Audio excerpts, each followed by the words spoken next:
হ্যাঁ আর এই দেওয়ালটা মানে কুমার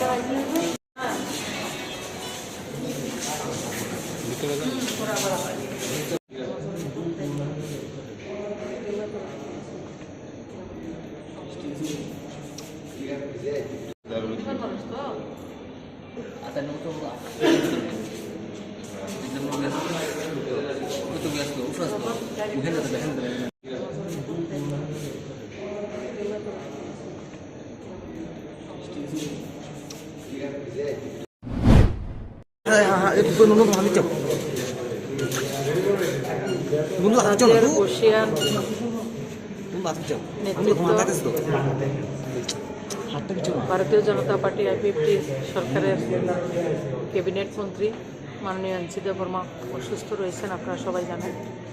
ওনার ব্রেন স্ট্রোক হয়েছে, বর্তমানে ওটি চলছে। ভগবানের কাছে প্রার্থনা করি উনি বিগত একবার ওনার অসুস্থতা আমরা সবাই দেখেছি, শুনেছি। সেই সময় যখন উনি লড়াই করে আবার আমাদের মধ্যে ফিরে এসে আবার কর্মজীবনে উনি কাজ করেছেন আমাদের জন্য। এবারও মাতা ত্রিপুরা সুন্দরীর কাছে প্রার্থনা করি উনি আবার আজকের অপারেশনের পরে আবার সুস্থ হয়ে আবার আসবেন এবং আমাদের সঙ্গে সবার জন্য থাকবেন এবং কাজ করবেন, সেটাই প্রার্থনা করছি।